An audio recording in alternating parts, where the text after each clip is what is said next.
to force their wives to submit. All right, we have our guests. I want to stop here, and we'll get back to some of this in a little bit because we have Senator Ted Cruz with us. It was perfect timing to come on at this moment. He was on the short list for the Supreme Court. Didn't want it. Too good for the Supreme Court, as Senator Cruz. But he's got a new book coming out called One Vote Away: How a Single Supreme Court Seat Can Change History. Senator, thank you so much for coming on. It's great to see you. Andrew, thank you for having me. Great to see you as well. So before we get to the book, before we get to One Vote Away, I want to ask you what you're expecting at these hearings. The hearings are going forward fast, mid-October, they're saying, for Amy Coney Barrett. What are you expecting to see? Well, the hearings will commence on October 12th. We'll start with opening questions, and then we'll shift in on the second day. Opening statements on day one. The second day, we'll shift into questions from the senators. Each senator will get 30 minutes, and so we'll have 30-minute rounds alternating Republican, Democrat, Republican, Democrat. The next day, we'll have another round of questions, 20-minute rounds.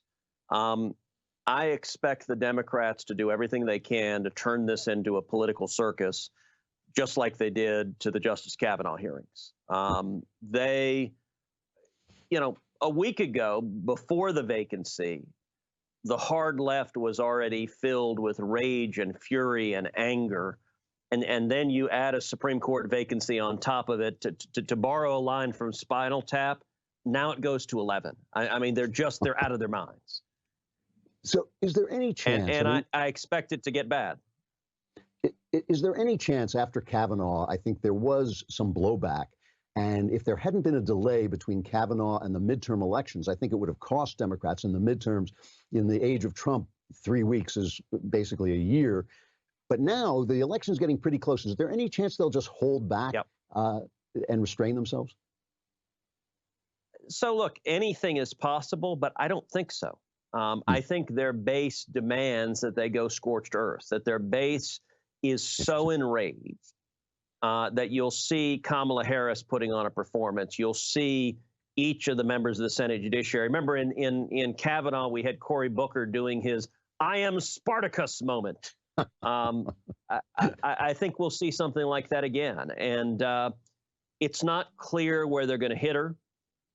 When Judge Barrett was nominated to become Judge Barrett, to join the Federal Court of Appeals, the Democrats went after her on her faith and attacked her for being Catholic. Dick Durbin asked her if she was an Orthodox Catholic, which I'm not sure what he meant with the adjective Orthodox. He wasn't referring to a member of the Orthodox Church, Greek or Russian. It was just, I think Orthodox was just an epithet. It was just an insult. And Dianne Feinstein famously, or rather infamously, put it this way. She said, "The dogma lives loudly in this one," which today's Democratic Party has a manifest contempt for people of faith, whether you're Catholic, whether you're evangelical, whether you're an Orthodox Jew.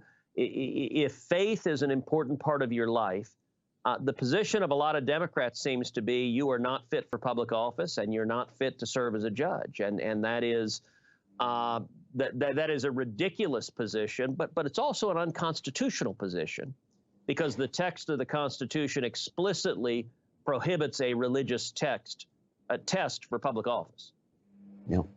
Yeah, I don't mind if Cory Booker goes Spartacus again, as long as he keeps his shirt on. I think that would be important. Your book is called One Vote Away: How a Single Supreme Court Seat Can Change History. Give me an example. What are we talking about when you say change history? Well, sure. So what the book does, before I was in the Senate, I was a Supreme Court litigator. That's what I did for a living, is argue cases in front of the U.S. Supreme Court. And so each chapter in the book takes a different constitutional liberty. So there's a chapter on religious liberty. There's a chapter on free speech. There's a chapter on the Second Amendment. There's a chapter on U.S. sovereignty. There's a chapter on elections and democracy and Bush versus Gore. And we could see that same sort of chaos play out in this election right now.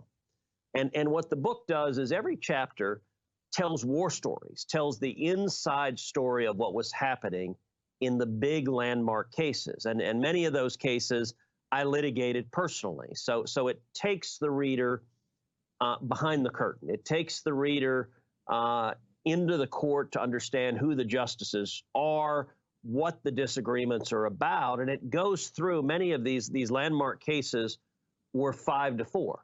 And a 5-4 case, we're just one vote away from losing our fundamental liberty. So you asked for an example. Let's take, for example, free speech.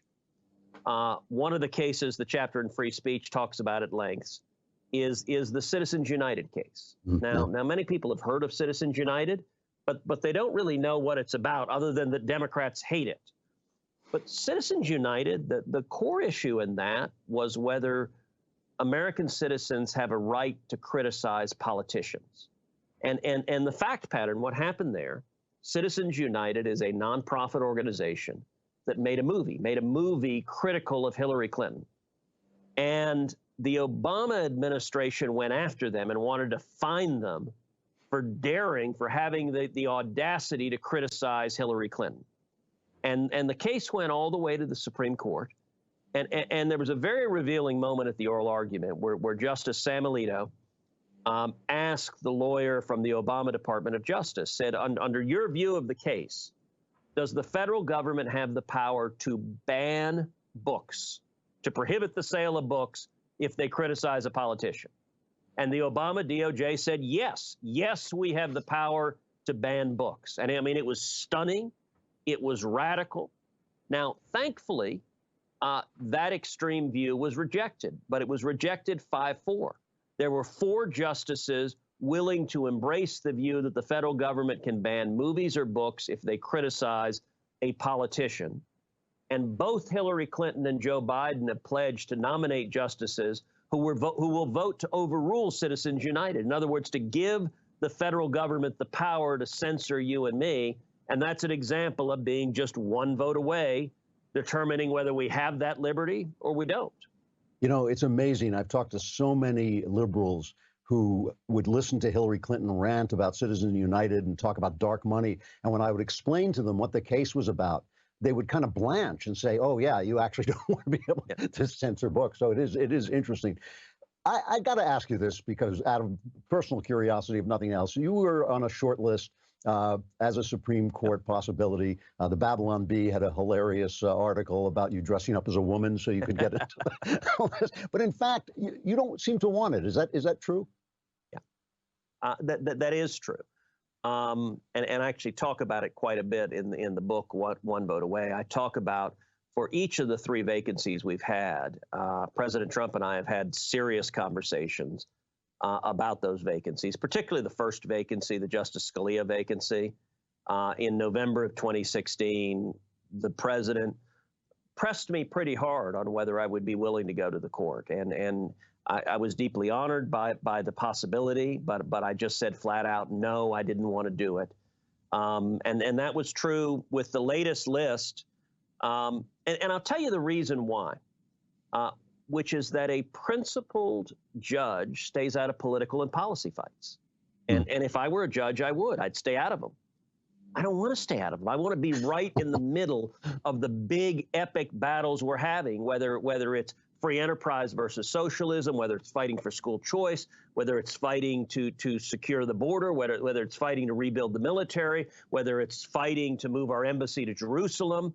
All of those are fights that belong in the political arena. And so a story I recount in the book is this summer when Trump was putting together his new list, he called me.